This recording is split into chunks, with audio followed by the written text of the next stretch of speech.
Good morning, family. Doing a little morning reading to you right now. Usually doing this stuff at night, but well, it's not morning. I woke up at like 3 in the afternoon, but that's my morning.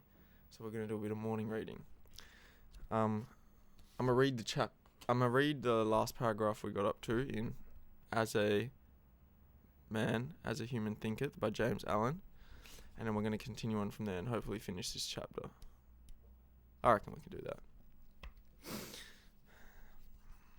So we got up to the fact that we are all anxious to improve our circumstances, and yet we're unwilling to improve ourselves. And this is the reason why we remain bound in the situations we find ourselves in. That's right, and we reach this moment here. The one who does not shrink from self-crucifixion, the destruction of oneself in order to move forward to become who you know yourself you need to be. That self-crucifixion, one who does no longer shrink from that, who actually has become what they wish themselves to be, can never fail to accomplish the task they set their heart and mind upon. This is as true of all earthly beings and of heavenly beings. Every person whose sole object is to acquire wealth must be prepared to make great personal sacrifice before he can accomplish this wealth. And how much more must we sacrifice should we realize a strong and well-poised life? This is where we left off last time. And we've got some examples here from James Allen. Here is a man who is wretchedly poor. He is extremely anxious that his surroundings and home comforts should be improved, yet all the time he is shirking his work and considers himself justified in trying to deceive his employer on the ground of the insufficiency of his wages. Such a man does not understand the simplest rudiments of those principles which are the basis of true prosperity, and it is not only totally, and rather one is totally, goddamn it, and is not only totally unfitted to rise out of one's wretchedness, but is actually attracting to oneself a deeper wretchedness by dwelling in and acting out the indolent, deceptive, untruthful, and unmanly thoughts.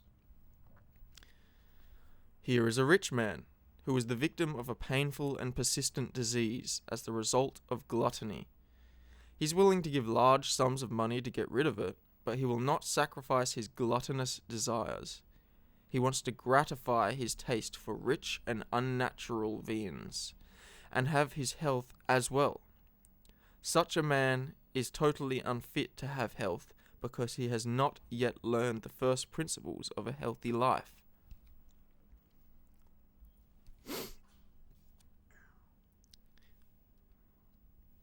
Here is an employer of labor who adopts crooked measures to avoid paying the regulation wage, and in the hope of making larger profits reduces the wages of his workpeople. Such a man is altogether unfitted for prosperity, and when he finds himself bankrupt, both in regards of reputation and riches, he blames circumstance, not knowing that he is the sole author of his condition, of his circumstances. We can't try to profit off other people without doing ourselves wrong. That's the law of the universe. I have introduced these three cases merely as illustrative of the truth that we are the causer, though nearly always unconsciously, of our circumstances, and that while aiming at a good end, we are continually frustrating its accomplishment by encouraging those thoughts and desires which cannot possibly harmonize with that end. This is very important. I'm going to read that again.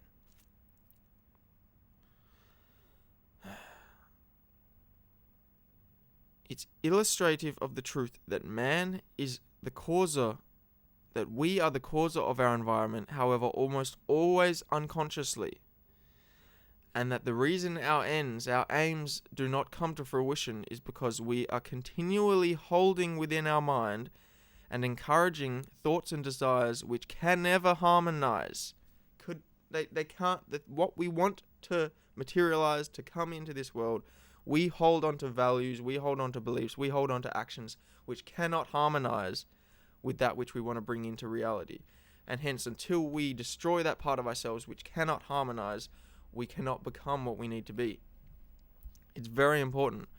What we need to be, what we need to transform into, the reason we're not that right now is because we are indulging habits, indulging thoughts that the vision of us in the future cannot have. We must separate ourselves from that. We must destroy the parts of ourselves we no longer wish to blossom in order to transform into that which we know is our higher self.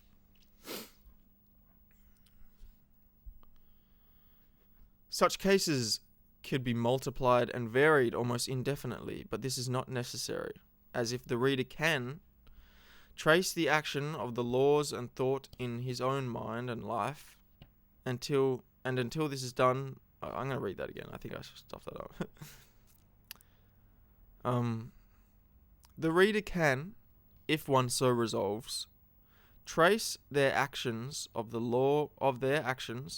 the laws of thought in their own mind and life, and until this is done, mere external facts cannot serve as a ground for reasoning. It must be an understanding of one's own actions and thoughts, not exterior. You can't fix your surroundings by moving your surroundings around. You fix your surroundings by moving your internal environment around, and that projects your surroundings. Circumstances, however, are so complicated, and thought is so deeply rooted, and the conditions of happiness vary so vastly with individuals, that a man's entire soul condition, although it may be known to himself, cannot be judged by another from the external aspect of his life alone. This is very important. No matter how obvious it seems where other people are, we have no idea. We can never judge another person's soul. We cannot see another person's soul. Only they can see their soul absolutely. And therefore we can never judge another person absolutely. We should not judge other people.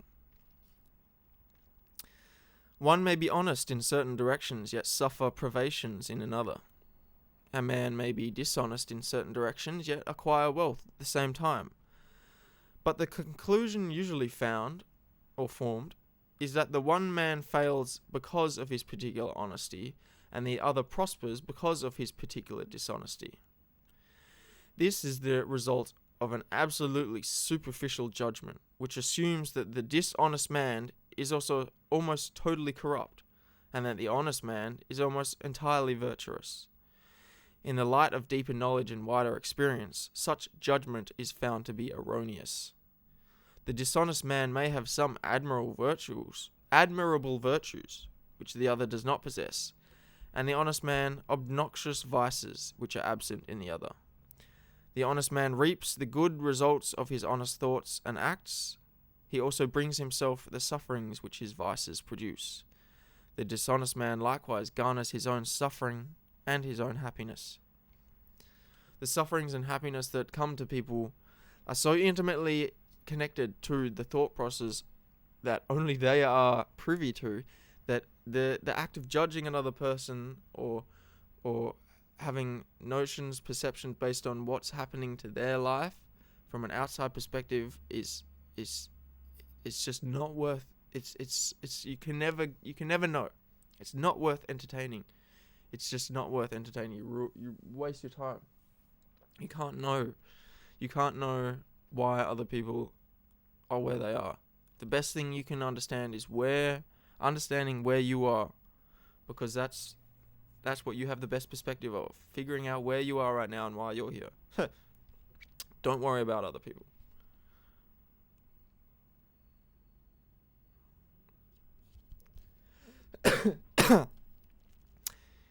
It is pleasing to human vanity to believe that one suffers because of one's virtue, but not until a man has extirpated every sickly, bitter, and impure thought from his mind, and washed every sinful stain from his soul, can he be in a position to know and declare that his sufferings are a result of his good and not his bad qualities. Wait, what? I think I read that wrong. Hey, baby. Not until one has removed. Wait, extirpated. Maybe that's a word I don't know what it means. Extirpated. What does extirpated mean? Extirpate. Extirpation. Extinction. Local extinction. So absolute removal we're going to use as our analogy there, or what that means. So not until one has absolutely removed every sickly, bitter, and impure thought from his mind, and washed away all sinful stains from one's soul, can one begin to be in a position to know and declare that his sufferings are the result of his good and not his bad qualities. I don't really understand what that's saying, to be honest. It seems to me that one should declare that his sufferings are the result of his bad qualities. Anyway, let's move on from that, because this is an old book. A lot of it's going to be misunderstood. On the way to, yet long before we have reached that supreme perfection, we will have found working in our minds and in our lives the great law which is absolutely just, and which cannot, therefore, give good for evil, or evil for good. See, this is what I thought it was saying.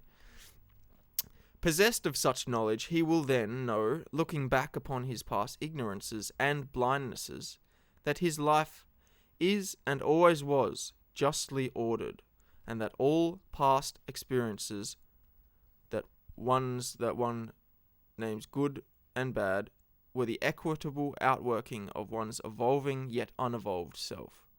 Always evolving, always transforming. We must destroy the bad parts of ourselves, or those parts that we no longer harmonize with what we wish to be, in order to transform forward. Is what X was all about. Creation and evolution. We got to evolve constantly. If you're not evolving, you're dead. You are evolving, but if you don't think you're evolving, then you have a dead conception of what you really are. You don't know what you are if you don't think you're constantly evolving. Good thoughts and actions can never produce bad results. Bad thoughts and actions can never produce good results. This is but saying that nothing can come from corn but corn, nothing from nettles but nettles. Men understand this in the natural world and work with it, but few understand it in the mental and moral world, though its operation there is just as simple and undeviating, and they therefore do not cooperate with it. Suffering is always the effect of wrong thought in some direction. It is an indication that the individual is out of harmony with oneself, with the law of one's own being. The sole and supreme use of suffering is to purify, to burn out all that is useless and impure. Suffering ceases for him who is pure. There could be no object. This is great, actually. For a long time, I thought of I conceptualized suffering like this. As, actually, I wrote something down the other day. Shit, can I find it? It almost seems to me that suffering from life to life. Hang on, I'm just looking through my notes. I wrote something down that I thought would be very applicable, but I don't think I'm going to find it. Anyway, I'll find that and speak about it another day, but essentially, from life to life, we're essentially like that analogy said. We're like a bit of impure gold. We have the divine purity of our nature. However, it's been dirtied. We've been thrown into this body, into this life, essentially as a means of purifying that gold, purifying our mind, purifying our soul. We've come to touch some delusions. We've dirtied the gold, and so therefore, through this life, through becoming aware, through becoming conscious, and feeling these things, we can know that suffering is that the working away, the burning off of impurities. And obviously burning hurts. burning sucks. It's suffering. That's why we use that as an analogy, but that's why it's the perfect analogy, because you don't get pure gold without burning away the impurities. And we need to burn away our disharmonious illusions. We need to burn away the dirt that has got stuck on our camera lens so that we can see clearly. We need to burn away our delusion. We're deluded.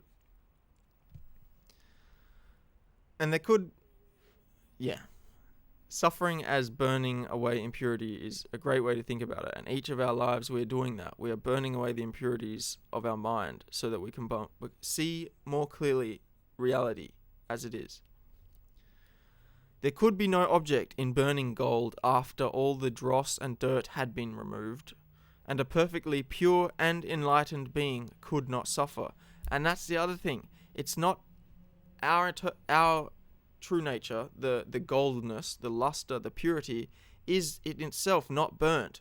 That which is burnt is our delusions. It hurts not to exist. It hurts to exist with delusion. And when we feel suffering, it's because we are holding on to delusion. But if we could allow the suffering to burn away our delusion, our impurity, then we would no longer suffer. For gold itself does not burn. It's just the impurities. We do not burn. We do not suffer. It is us holding on to impurities that causes suffering. The circumstances which a man encounters with suffering are the result of one's own mental inharmony. The circumstances with which one encounters blessedness are the result of one's own mental harmony. Blessedness, not material possessions, is the measure of right thought. Wretchedness, not lack of material possessions, is the measure of wrong thought. A man may be cursed and rich. He may be blessed and poor. Blessedness and riches are only joined together when the riches are rightly and wisely used, and the poor man only descends into wretchedness when he regards his lot as a burden unjustly imposed.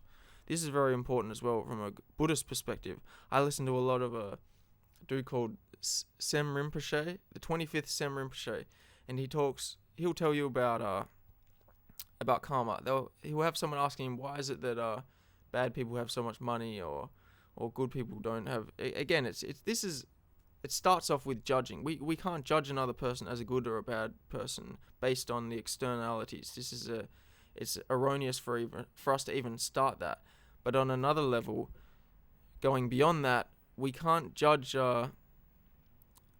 money itself, having money as being a good thing, because money is a good thing to someone who knows how to use it. But someone who doesn't know how to use it, money is actually a bad thing. So the more money they have, that it's actually a sign of very bad karma. And say, for example, someone who was going to be very bad at using money, if they're born into a poor household where they don't get access to their money, that's actually good karma, because they're not going to ruin themselves with that money. See, we shouldn't view money or material possessions or anything like this as good in itself.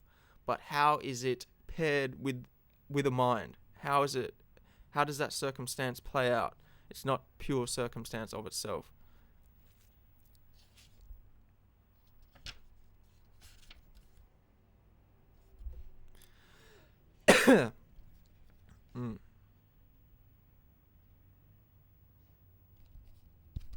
Might leave it there. This chapter's longer than I thought again.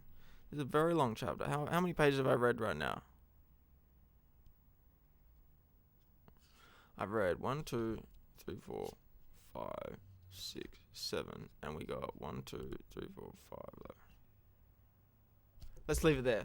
I love you so much. Thank you for listening. This has been As a Human Thinketh by James Allen.